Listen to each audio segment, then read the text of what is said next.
únicamente en Teleciencia con temas oncológicos. Cuando este año tratamos de definir los temas que íbamos a exponer semana a semana, yo creí importante incorporar nuevamente un tema que habíamos desarrollado el año pasado sobre charlatanismo y cáncer. No sé si ustedes recordarán ese programa.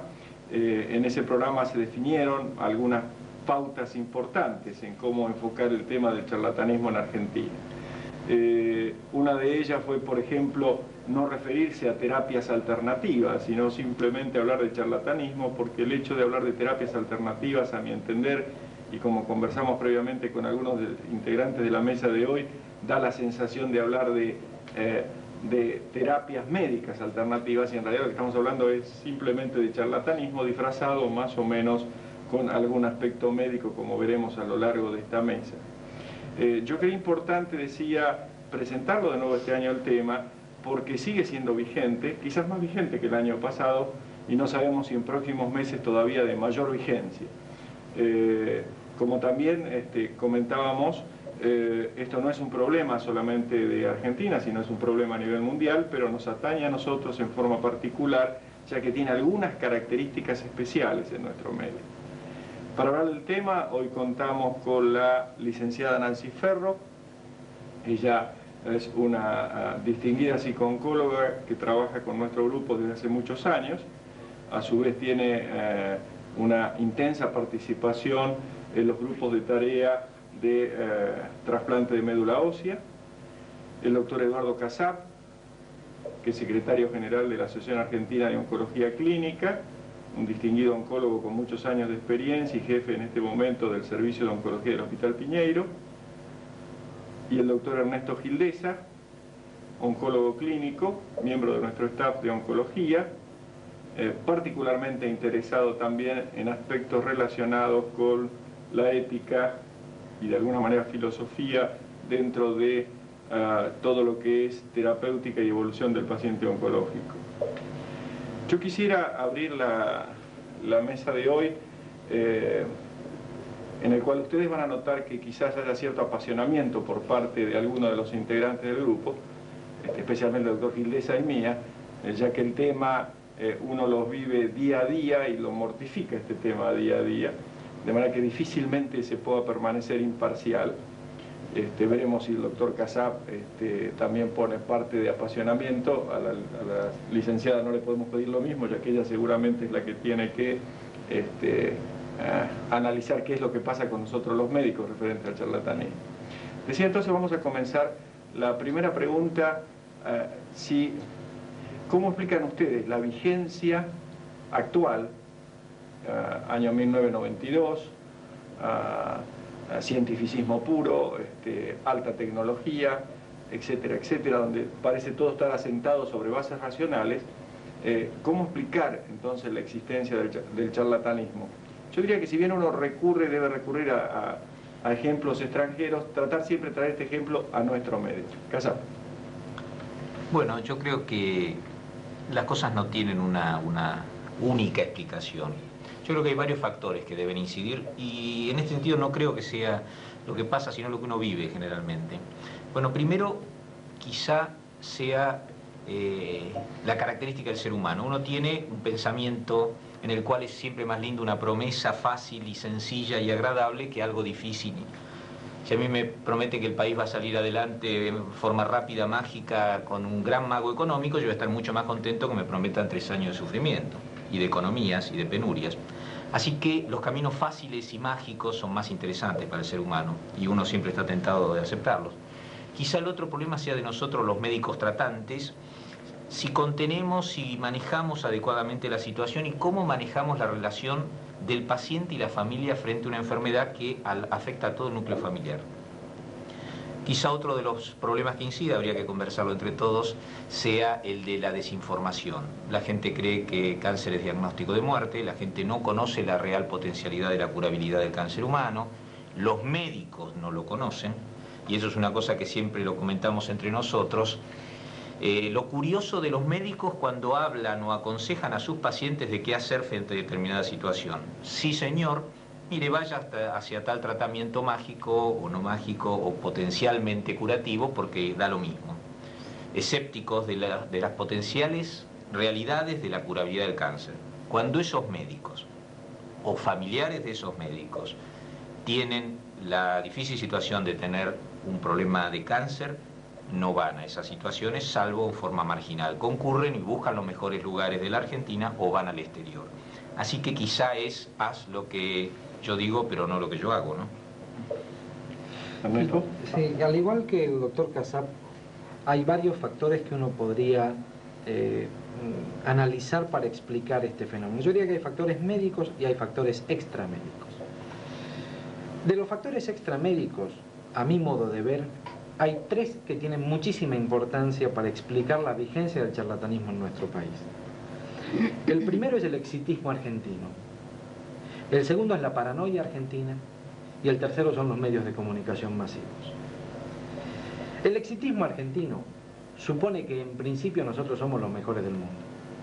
Y si no somos los mejores del mundo, pegamos cerca.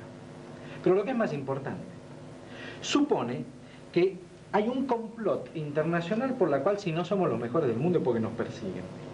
Nos ponen trabas, nos discriminan, no nos permiten exponer nuestras verdades y eso se aplica también al concepto de la medicina. No es azaroso que la crotoxina haya surgido como el gran invento argentino para curar el cáncer, a los cuales los laboratorios internacionales han presionado para que no salga al mercado. Olvidando, claro está, que el gran negocio de los laboratorios internacionales son drogas que sean eficaces.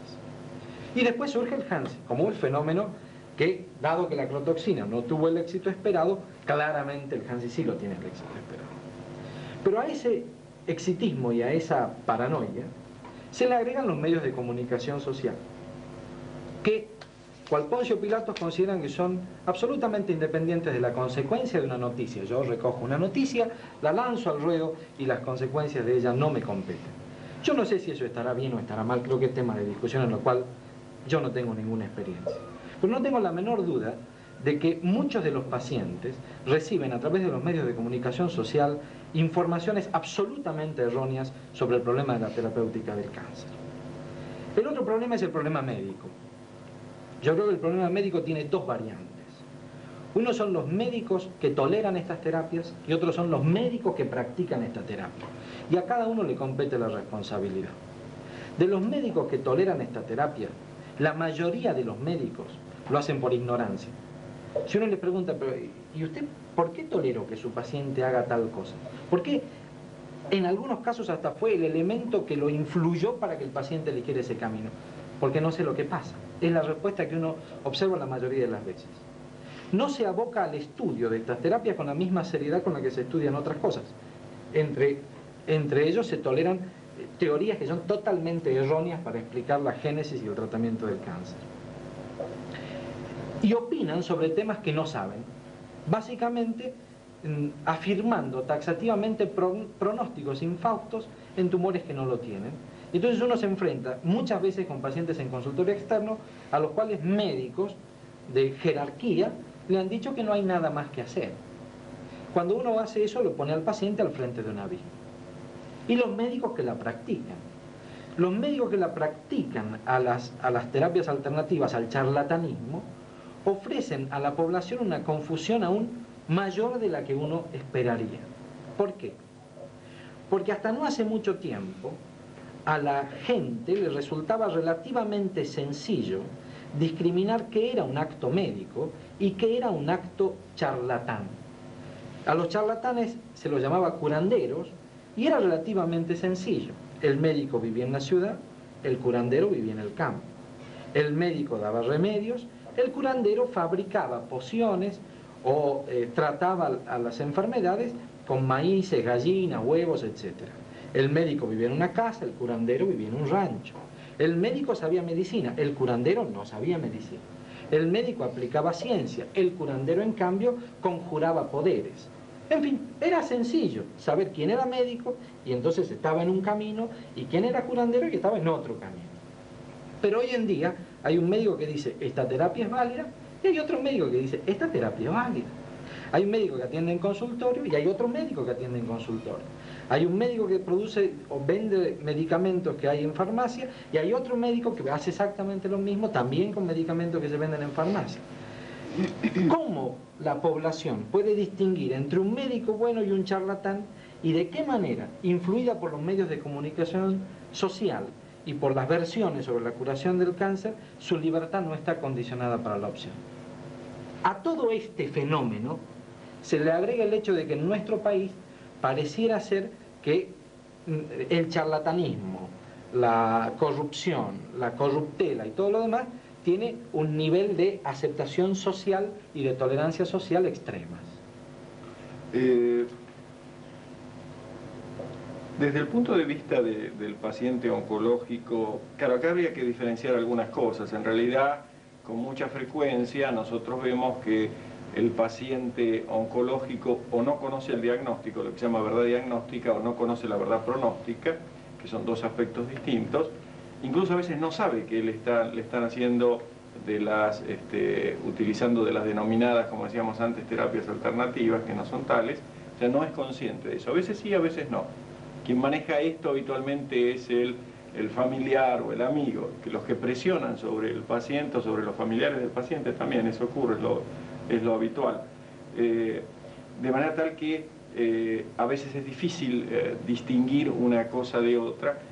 Con referencia a la pregunta que te voy a hacer, Nancy, ¿qué es lo que condiciona al paciente o al familiar llegar a utilizar la magia? Es que la magia es un pensamiento enraizado fuertemente en la persona, porque, digamos, históricamente en la, digamos, humanidad fueron siglos en donde, digamos, imperó la magia. Luego se antepuso, digamos, el pensamiento religioso, con otras características, simbólico, y últimamente la ciencia. Frente a diagnósticos que, digamos, en el paciente movilizan ansiedades de muerte, el psiquismo humano es como que está en jaque. Entonces aparecen estos otros pensamientos anteriores, ya sea, digamos, a nivel histórico, como también en el desarrollo de, digamos, una misma persona, que también atravesamos estas etapas, digamos, el pensamiento mágico, religioso y la ciencia. Aparece, digamos, estos otros modos de funcionamiento mental. Y la magia, digamos, como recién había dicho el doctor, es algo que añade la facilidad, digamos, en los supuestos resultados. Y, digamos, el problema principal es que, digamos, es que no se miden estos resultados, sino que se le presta certeza y son irrefutables. En tanto que digamos, una conexión ideal se toma por, digamos, una conexión real. Es decir, si yo pienso que me voy a curar, entonces me voy a curar. ¿Y por qué? Porque la fuerza está dada por, digamos, el deseo de la cura. Entonces, cuando llega, digamos, un paciente al consultorio, digamos, una primera pregunta que hace: yo, digamos, ¿me voy a poder curar, doctor? Y, digamos, y la segunda pregunta que, digamos, el paciente realiza es, bueno, digamos, ¿cuál es el camino para la cura? Frente a esto, el médico le da, digamos, una respuesta desde la ciencia. Existe chances de, digamos, alcanzar la curación y chances de que no. Usted tiene que hacer, digamos, este tratamiento que es, digamos, costoso a nivel emocional, es agresivo. En cambio, la magia da, digamos, respuestas fáciles.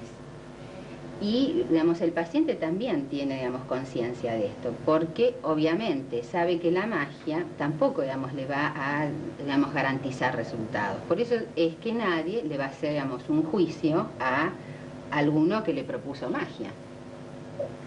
Pero sí, digamos, le puede hacer juicio a, digamos, a algún médico que le propuso una chance, digamos, a favor.